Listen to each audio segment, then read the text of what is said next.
The empty chairs.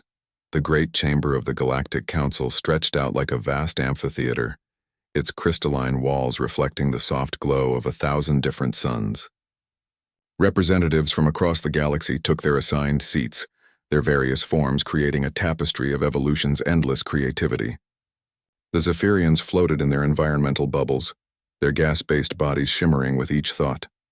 The rock-like Corathans settled into their reinforced platforms with thunderous rumbles. The insectoid Vex clicked and chirped in their harmonic language while the aquatic Delians swam in their transparent water chambers. But in Section 7, Tier 3, 12 seats remained empty. Council Speaker Thalanis, an elderly Altarian whose blue skin had deepened to navy with age, noticed the vacant human delegation area immediately. His four eyes swept across the empty chairs with growing concern. In over 300 years of service to the Council, he had never seen a complete species delegation simply fail to appear. "Has anyone received word from the human representatives?"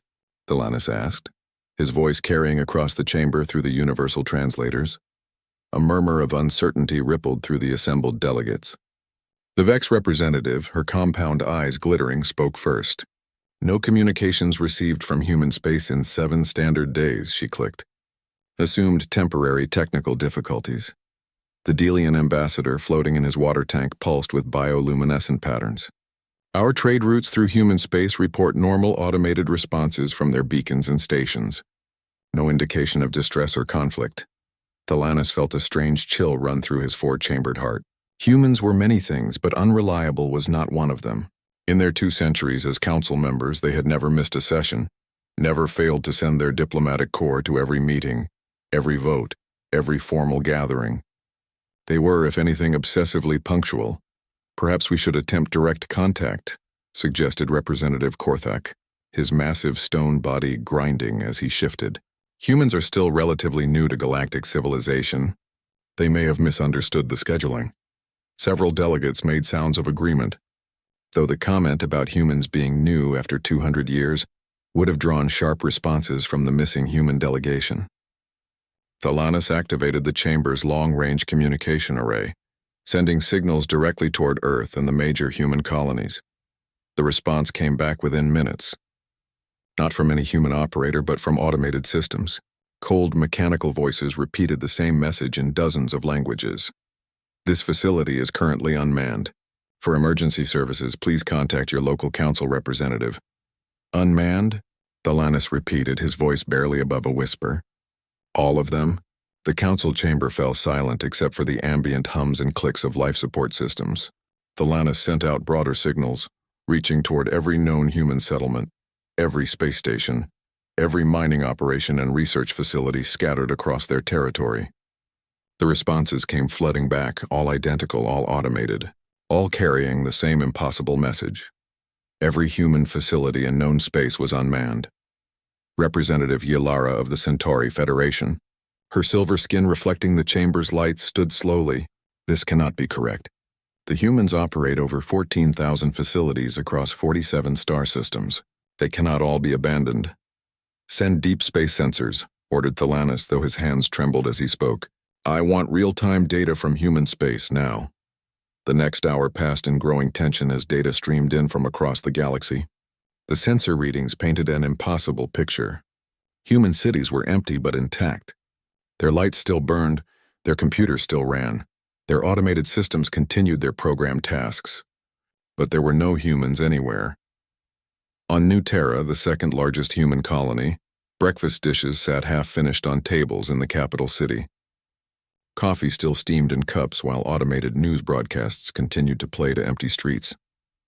On Kepler Station, one of humanity's major trade hubs, cargo ships waited in perfect formation at the docks, their holds full of goods that would never be delivered. "It's as if they simply vanished," whispered the Vex representative, her clicking speech pattern broken by uncertainty.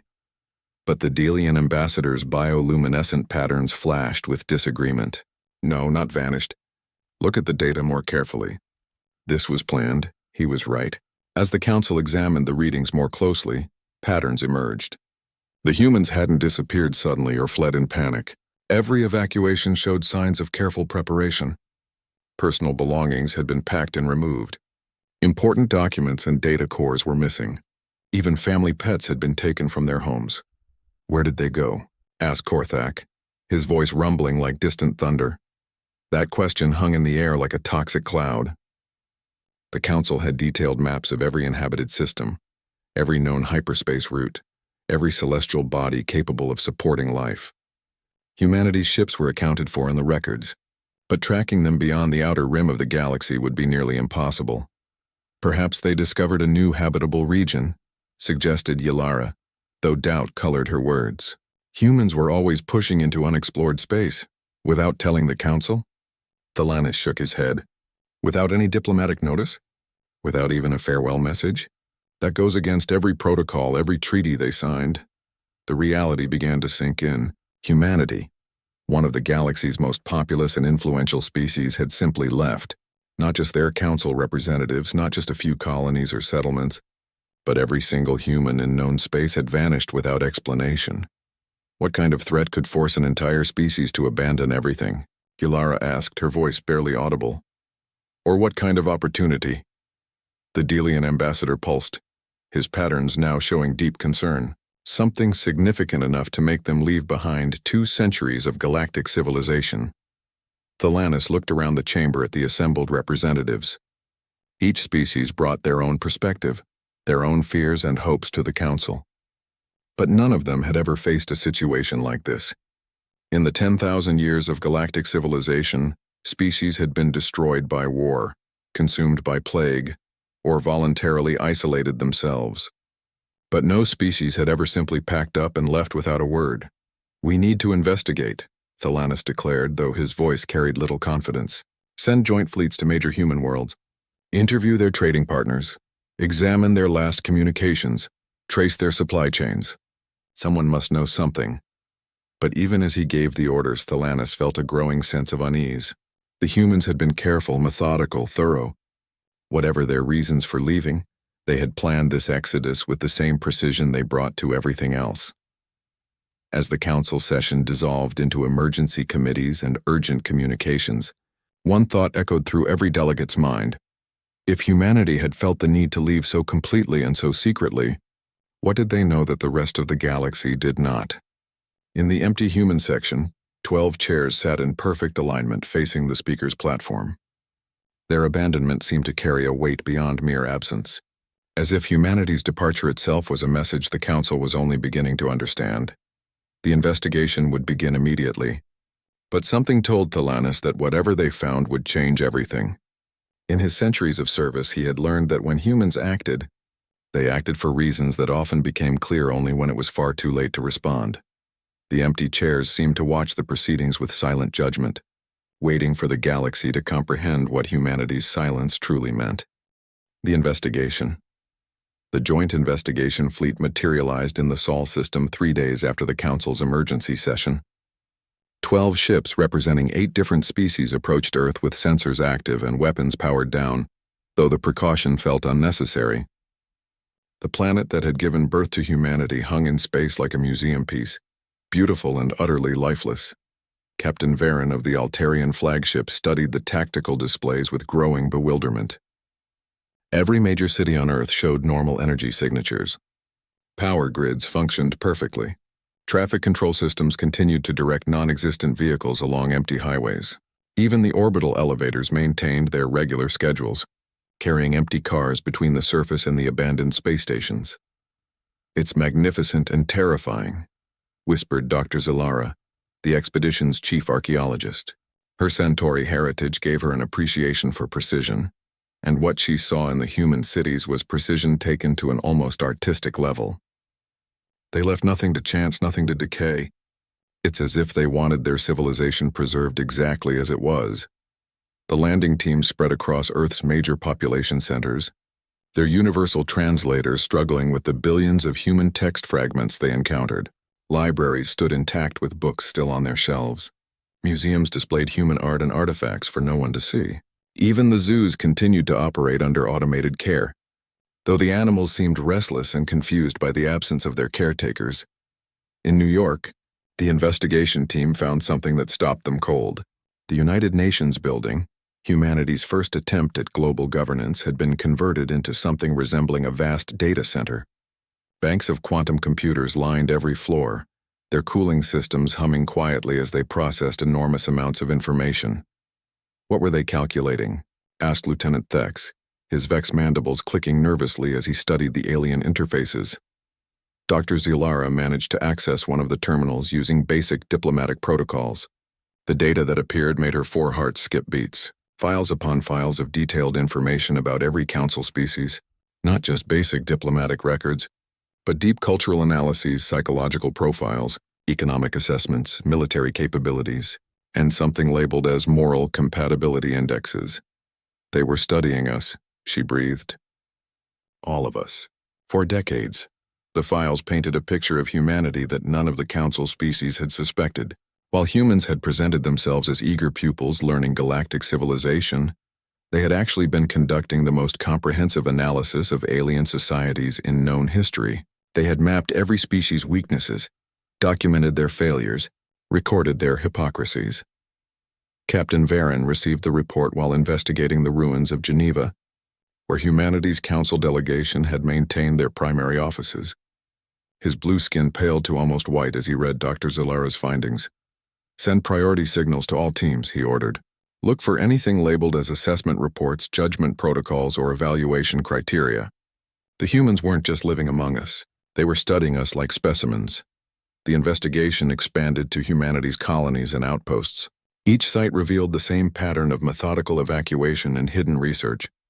On Mars, teams discovered underground facilities that had never appeared on any council survey.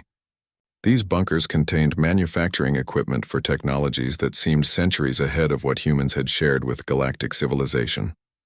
On Kepler Station, Dr. Remath, a Delian xenobiologist, made a discovery that changed everything. Hidden in the station's central computer core was a vast library of genetic samples. Not just human samples, but genetic material from every known sentient species in the galaxy. How did they obtain samples from species they'd never officially contacted? Dr. Remath pulsed, his bioluminescent patterns flashing with alarm. Some of these are from the restricted zones, from species that have never joined the Council. The answer came from Europa Station, where investigators found humanity's true diplomatic archives. The humans had been far more active in galactic affairs than anyone realized. They had established secret contact with dozens of species, conducted unauthorized exploration missions, and built an intelligence network that spanned half the galaxy. But most disturbing were the assessment reports. Hundreds of detailed studies examining each species' contribution to galactic civilization. The reports read like a teacher grading students, noting successes and failures with clinical precision. The Zephyrians were criticized for their xenophobia and refusal to share atmospheric technologies. The Corathans received poor marks for their treatment of silicon-based life forms. The Vex were noted as being efficient but lacking in empathy. Species after species was catalogued, measured, and found wanting in some fundamental way. Listen to this. Dr. Zilara called to her team as she read from a file marked Final Assessment Summary. The galactic community shows promise, but lacks the moral development necessary for true interstellar civilization. Member species consistently prioritize tribal interests over universal welfare. Corruption is endemic at all levels of government. Military conflicts continue despite advanced technology that could solve resource scarcity. Captain Varen felt sick. They were judging us. The entire time they were members of the Council, they were conducting some kind of trial. The investigation teams began finding references to something called the verdict in human communication logs. Encrypted messages between colonies mentioned judgment rendered and sentence to be carried out. But the encryption was unlike anything the Council's best cryptographers had ever encountered. On Titan, investigators discovered humanity's most closely guarded secret, a massive shipyard hidden beneath the moon's methane clouds. The facility was empty now, but the construction bays could have built vessels far larger than anything in the human fleet. Residual energy signatures suggested ships had been built and launched, but there were no records of their destinations. Where did they go? Lieutenant Thex clicked, his compound eyes reflecting the dim light of the abandoned shipyard. And what did they build here? The answer seemed to lie in humanity's final communications, which the investigation teams were slowly decrypting. The messages painted a picture of a species that had grown increasingly disillusioned with galactic civilization. Humans had expected to find wisdom and enlightenment among the stars, but instead discovered the same petty conflicts and moral failures that had plagued their own history.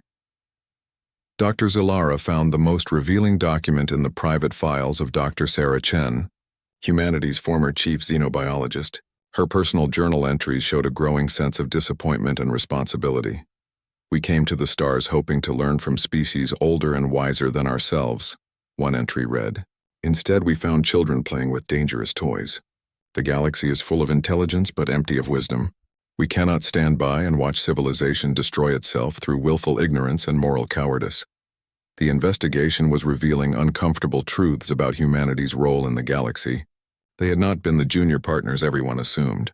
They had been the observers, the judges, the species quietly evaluating whether galactic civilization deserved to survive.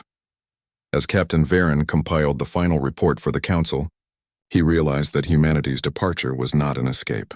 It was preparation. The humans had conducted their trial, reached their verdict, and withdrawn to implement whatever sentence they had decided upon. The most chilling discovery came from the deepest archives on Luna. Hidden in humanity's oldest research facility was a single file marked contingency. Protocols. The file was heavily encrypted, but its size suggested detailed plans for actions that could affect the entire galaxy. They knew they might have to leave, Dr. Zilara said as she studied the file structure. This was never about exploration or diplomacy. This was always about judgment. The investigation fleet returned to Council space with more questions than answers. They had confirmed that humanity had vanished completely and voluntarily. They had discovered evidence of technologies and capabilities far beyond what humans had revealed. Most importantly, they had found proof that humanity had been conducting a secret evaluation of galactic civilization itself. But the biggest question remained unanswered. What verdict had humanity reached? And what did they plan to do about it? The fragments, the council chambers, had not been the same since the investigation teams returned.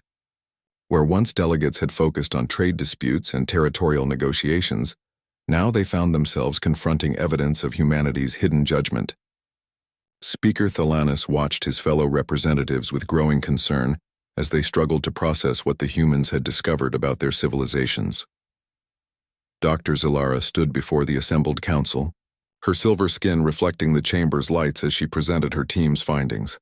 The holographic displays showed page after page of humanity's assessments, each one cutting deeper than the last. The humans documented everything, she explained, her voice steady despite the weight of her words. Every species has been evaluated across multiple criteria: technological responsibility, social development, moral progression, and what they termed civilizational maturity. Representative Korthak shifted his massive stone form uncomfortably. What did they conclude about the Korathans? Dr. Zilara hesitated before accessing the relevant files. They noted your species' impressive engineering capabilities and long lifespan, but criticized your treatment of silicon-based life forms and what they called geological supremacism. They documented 17 instances where Korathan colonies had displaced or destroyed silicon-based ecosystems without consideration for potential sentience. The chamber fell silent. The Korathans had never considered that their mining operations might affect other forms of life. To them, silicon-based organisms were simply geological features no different from rocks or minerals. And the Vex? Asked the insectoid representative, her compound eyes glittering with nervous energy. High marks for efficiency and organizational skills, Dr. Zilara continued. But the humans were concerned about your species' difficulty in recognizing individual rights within your collective structure. They documented cases where individual Vex who disagreed with hive decisions were subjected to what humans termed psychological execution. The clicking sounds from the Vex delegation grew agitated. Their collective consciousness had always been their greatest strength, but the humans had apparently seen it as a fundamental flaw. Representative Yilara of the Centauri Federation stood slowly. Please continue with all species. We need to understand the full scope of their evaluation. The next several hours were devastating. The Delians were criticized for their aquatic supremacism, and refusal to accommodate non-aquatic life forms in their territories. The Zephyrians faced judgment for their gas form privilege and discrimination against solid matter species. Even the peaceful Altarians were not spared, noted for their tendency toward condescending paternalism and their assumption that age automatically granted wisdom. But the most damaging assessments were not about individual species. Dr. Zilara displayed humanity's analysis of the Council itself, and the results were crushing. They documented a systematic pattern of corruption, inefficiency, and moral compromise, she read from the files. According to their research, the Council has failed to prevent 17 major conflicts that could have been avoided through proper mediation. Trade agreements consistently favor older, more established species while exploiting newer members.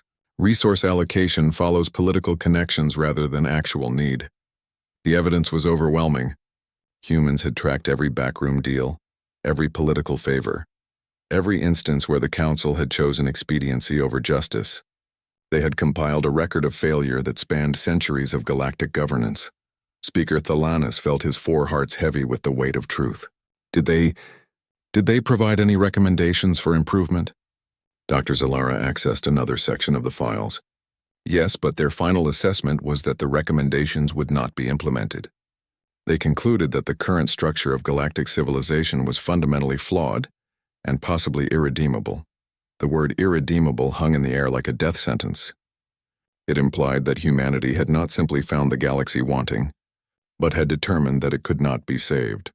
Lieutenant Thex, monitoring the investigation from his command post, discovered something even more troubling. The Vex officer's mandibles clicked rapidly as he processed data from humanity's communication networks. "Council speaker," he announced, his voice cutting through the heavy atmosphere. "We've detected unusual energy signatures from the galactic rim. Something massive is moving out there." The main display shifted to show long-range sensor data. Beyond the edge of known space, gravitational anomalies suggested the presence of enormous artificial structures. The energy signatures were unlike anything in the Council's databases, but they matched readings taken from humanity's abandoned shipyards. "They didn't just leave," Thalanis whispered. "They went somewhere to build something." Dr. Remath, floating in his environmental tank, pulsed with urgent bioluminescent patterns. "Our deep space monitoring stations have been receiving automated signals from beyond the rim. They're heavily encrypted, but the transmission patterns suggest complex coordination between multiple large objects." "How many objects?" asked Yalara, though her voice suggested she dreaded the answer. "Based on the signal distribution, we estimate at least several hundred massive constructions. Possibly thousands." The implications were staggering. Humanity had not simply disappeared to find a new home. They had relocated beyond the galaxy's edge and begun constructing something on an unprecedented scale. The energy requirements alone suggested technology, far beyond anything they had shared with the Council. But the most disturbing discovery came when the investigation teams finally cracked a portion of humanity's encrypted communications. The messages revealed the true timeline of humanity's departure. "They began planning this over 50 years ago," Dr. Zilara reported, her voice barely above a whisper. "Not as an escape plan, but as preparation for judgment. They spent decades evaluating whether galactic civilization could be reformed or if more drastic measures would be necessary. The messages painted a picture of a species driven by an almost painful sense of moral responsibility.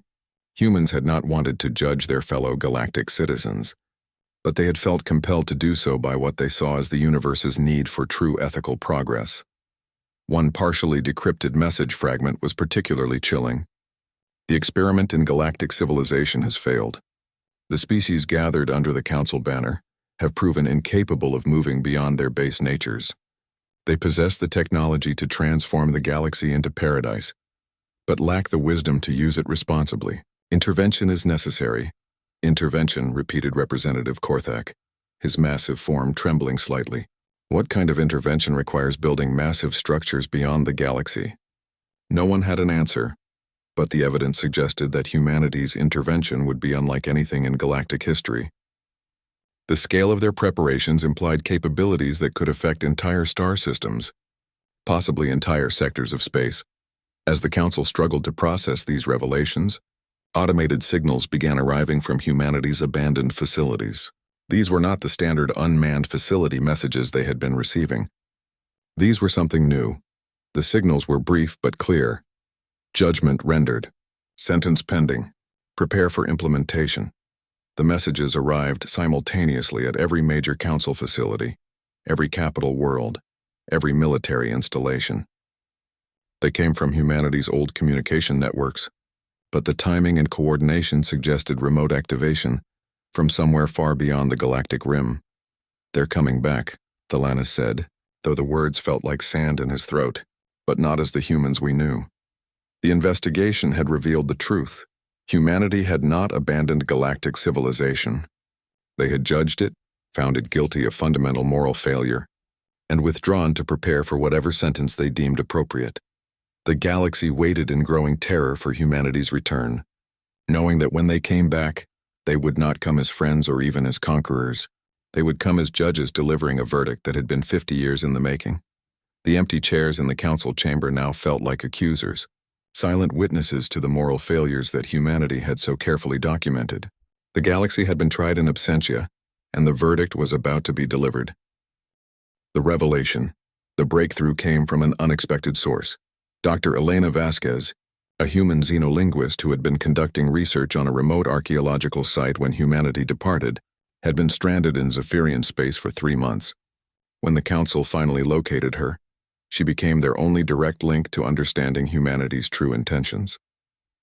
Dr. Vasquez sat in the council's high-security debriefing chamber, her weathered human face showing a mixture of sadness and resignation that unsettled the assembled representatives. Unlike the clinical detachment of the archived human assessments, her presence reminded them that behind all the data and judgments were actual people who had made these devastating decisions. "You want to know why we left?" she said, her voice carrying the weight of someone who had carried terrible knowledge for too long. "You want to understand what the verdict means?" Speaker Thalanis leaned forward, his blue skin pale with anxiety. "Dr. Vasquez, the galaxy needs to understand. We found evidence of your species evaluations, but not the reasoning behind your final decision." Elena looked around the chamber at the assembled representatives. Her eyes lingered on each species delegation with a familiarity that spoke of years spent studying them, understanding them, and ultimately judging them. "We came to the stars with such hope," she began, her voice soft but carrying clearly through the universal translators. "Humanity had always dreamed that out here, among older and wiser civilizations, we would find the answers to our own moral struggles. We thought we would learn how to be better than we were." She paused, and when she continued, her voice carried a profound disappointment that made several representatives shift uncomfortably. "Instead, we found that we were not the youngest or most primitive species in the galaxy. We were simply the newest to arrive at a collection of civilizations that had stopped growing, stopped questioning themselves, stopped trying to become better than they were." Representative Yalara interrupted, her silver skin reflecting agitation. "But the Council has maintained peace for millennia. We've built a stable galactic civilization." Elena's laugh was bitter. "Stable?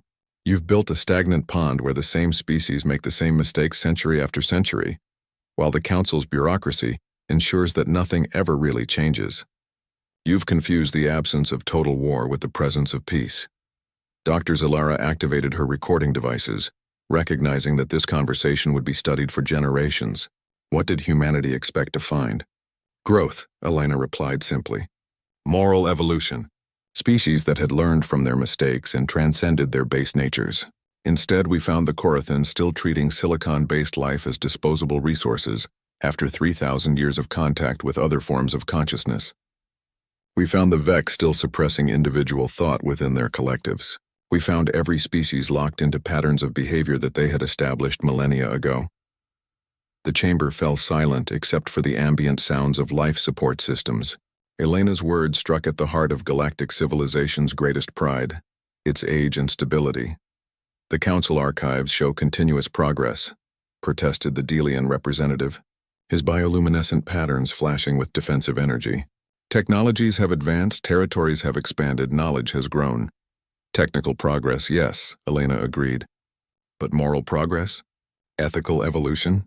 When was the last time any council species fundamentally changed how it treated other forms of life?" When did any of you last question whether your ancient traditions might be causing harm to others? She accessed a portable data device, Displaying files that made several representatives recoil in recognition. The Centauri Federation still practices economic exploitation that keeps developing worlds dependent and impoverished, just as you did 2,000 years ago. The Altarians still believe their age gives them the right to make decisions for younger species, despite centuries of evidence that wisdom and time don't automatically correlate. The Zephyrians still refuse to modify their atmospheric requirements to accommodate other life forms, forcing everyone else to adapt to them. Each accusation hit its target with devastating accuracy. Elena had been part of humanity's evaluation process, and she knew exactly where each civilization's greatest failures lay. But what gave humanity the right to judge us? Asked Representative Korthak, his massive form trembling with anger and hurt. What made your species qualified to evaluate civilizations thousands of years older? Elena's expression softened slightly, showing the pain behind humanity's decision. Nothing gave us the right. That was exactly the problem. In 50 years of membership, we kept waiting for someone else to ask the hard questions, to challenge the status quo, to push for real moral progress. We kept hoping that some other species would take responsibility for making the galaxy better than it was. She stood and walked to the chamber's great window, looking out at the stars that surrounded the council station, but no one did.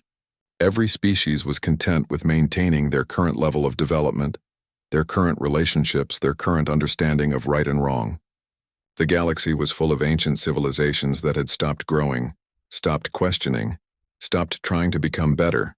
So humanity appointed itself as judge, Thalanis asked, though his voice carried more sadness than anger. No, Elena replied, turning back to face the assembly. Humanity recognized that in a galaxy where no one was willing to take moral responsibility, someone had to. We didn't want the job. We fought about it for decades, but the alternative was to watch galactic civilization slowly calcify into eternal mediocrity. She returned to her seat and accessed more files from her device. The data that appeared on the chamber's displays was unlike anything the representatives had seen before. Detailed plans for galactic transformation that went far beyond anything the Council had ever contemplated. These are humanity's proposals for actual reform, Elena explained. Real solutions to the galaxy's systemic problems, economic restructuring that would eliminate resource-based conflicts, social reforms that would protect individual rights across all species and collective consciousness types, environmental protocols that would respect all forms of life, not just the dominant species on each world. The proposals were breathtaking in their scope and sophistication. They addressed problems that the Council had been struggling with for millennia, offering solutions that could genuinely transform galactic civilization into something worthy of the term. Why didn't you present these to the Council? Asked Dr. Zilara, studying the proposals with growing amazement. Elena's expression grew grim. We did. Over the course of 30 years, human representatives introduced modified versions of these proposals 47 times. Do you know how many were seriously considered? The silence in the chamber provided the answer. 0, Elena continued. Every proposal was blocked by species that benefited from the current system. Every reform was prevented by civilizations that preferred familiar dysfunction to necessary change. The Council wasn't interested in solving problems. It was interested in managing them indefinitely. The devastating truth became clear. Humanity had not judged galactic civilization arbitrarily. They had offered alternatives, proposed solutions, and been systematically rejected by species that preferred stagnation to growth. So you left to implement your solutions elsewhere? Asked Yalara, though her voice suggested she suspected the answer would be more complex. Elena shook her head. We left because we realized that galactic civilization could not be reformed from within. Too many species had too much invested in maintaining the current system. Real change would require external pressure. External pressure, repeated Thalanis, his four hearts racing with the implications. The structures you've built, beyond the galactic rim. Elena's confirmation came not in words, but in her expression of profound regret, mixed with inflexible determination. Humanity's verdict was that galactic civilization, as currently constituted, is incapable of moral progress, and therefore represents a dead end for intelligent life in the universe. The sentence, She paused, struggling with the weight of what she was about to reveal. The sentence is remedial isolation. Each species will be confined to their home systems until they demonstrate genuine moral growth. The galaxy will be restructured to prevent the kind of stagnant civilization that has developed under the Council's governance. The chamber erupted in protests, questions, and demands for clarification. But Elena simply sat quietly, her human eyes reflecting the terrible burden of being the messenger for humanity's judgment day. The verdict had been rendered. The sentence was about to be carried out, and there was nothing the galaxy could do to stop it. The first signs appeared at the edge of Carathan space. Deep space monitoring stations detected gravitational anomalies that defied conventional physics, followed by energy signatures that registered off every known scale. Within hours, similar readings appeared throughout the galaxy, marking a coordinated arrival that demonstrated capabilities beyond anything in the Council's understanding. Speaker Thalanis stood in the Council's Emergency Command Center, watching displays that showed the impossible becoming reality. Massive structures were materializing throughout galactic space, not through conventional travel but through some form of instantaneous deployment that suggested mastery over the fundamental forces of the universe. Energy readings are impossible, reported Lieutenant Thex, his Vex mandibles clicking rapidly as he processed the incoming data. These structures are generating power equivalent to entire star systems, but we can't identify the source. The structures themselves defied easy description. Each one appeared to be a geometric construction the size of small moons, composed of materials that seemed to bend light around them, while simultaneously radiating energy patterns that interfered with nearby electronics. They positioned themselves with mathematical precision throughout the galaxy, creating a network that encompassed every inhabited system. Dr. Vasquez, still confined to the Council station, watched the displays with the resignation of someone who had known this day would come. They call them arbiters, she said quietly. Humanity built them to enforce the sentence. Captain Varen, monitoring the situation from his flagship, tried to approach one of the structures that had appeared near Altarian space. His ship's instruments began malfunctioning when he came within 1,000,000 kilometers, and his navigation systems registered readings that suggested space itself was being altered around the arbiter. It's not just advanced technology, he reported to the Council. They're manipulating the physical laws of local space. Our ships can't approach using conventional propulsion. But the arbiters were not simply mysterious structures. As the galaxy watched in growing terror, they began to activate. Energy beams lanced out from each arbiter, not toward planets or ships, but toward the hyperspace transit points that connected star systems to each other. The effect was immediate and devastating. The first hyperspace route to fail was the major shipping lane between Centauri space and the core worlds. Ships attempting to enter hyperspace simply found themselves unable to form the necessary quantum tunnels. The fabric of space that allowed faster-than-light travel had been fundamentally altered. "They're cutting the hyperspace routes," Dr. Zalara whispered, her silver skin pale with shock. "They're isolating every system." One by one, the galaxy's transportation network collapsed. Routes that had been used for millennia simply ceased to function. Ships that were already in hyperspace when the arbiters activated found themselves forcibly expelled into normal space, their crews shaken but unharmed.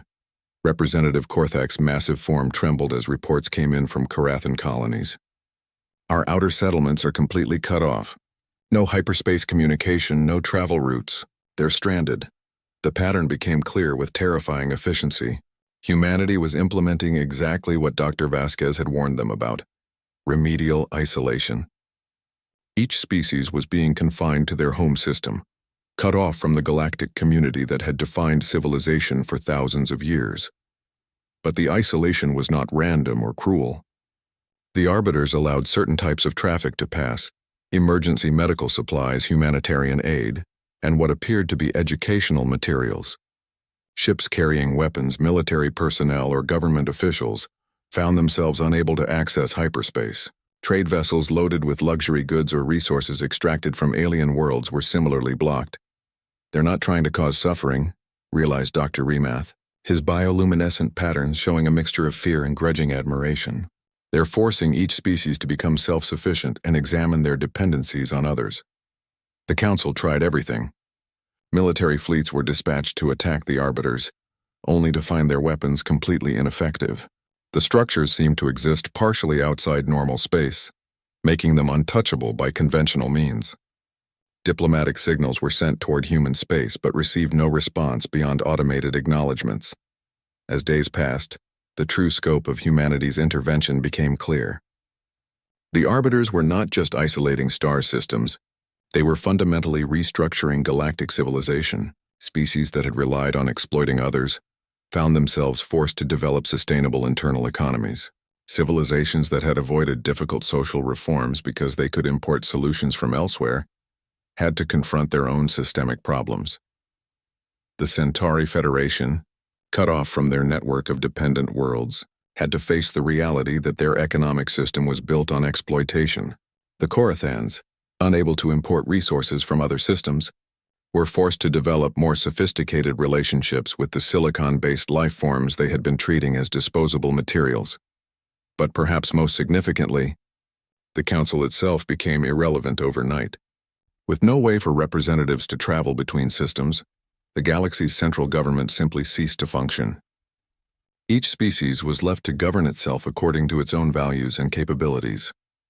Dr. Vasquez watched these developments from the Council station, which had become a strange museum of galactic civilization's former glory.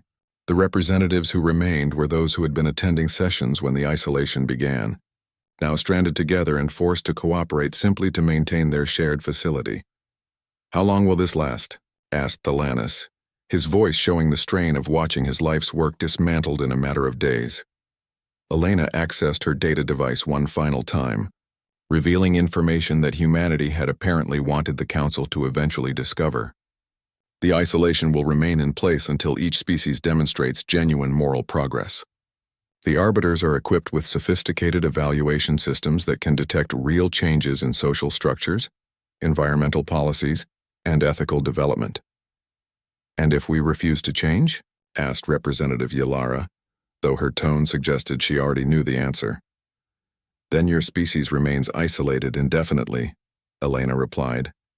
Humanity calculated that most civilizations would prefer self-examination to eternal solitude. The data showed that humanity had prepared for every contingency.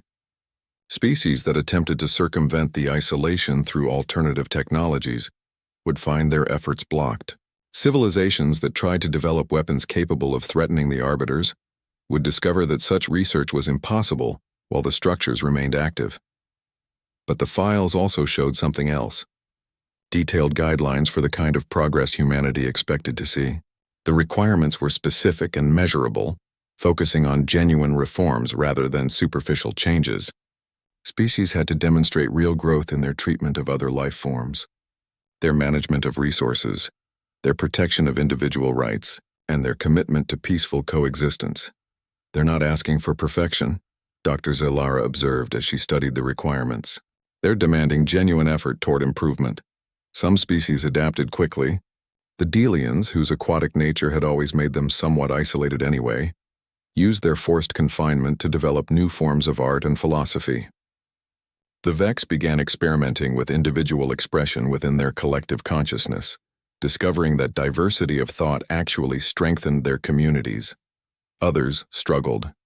The Zephyrians, accustomed to environmental dominance, found themselves forced to learn accommodation and compromise. The Altarians had to confront the reality that their paternalistic attitudes were harmful rather than helpful.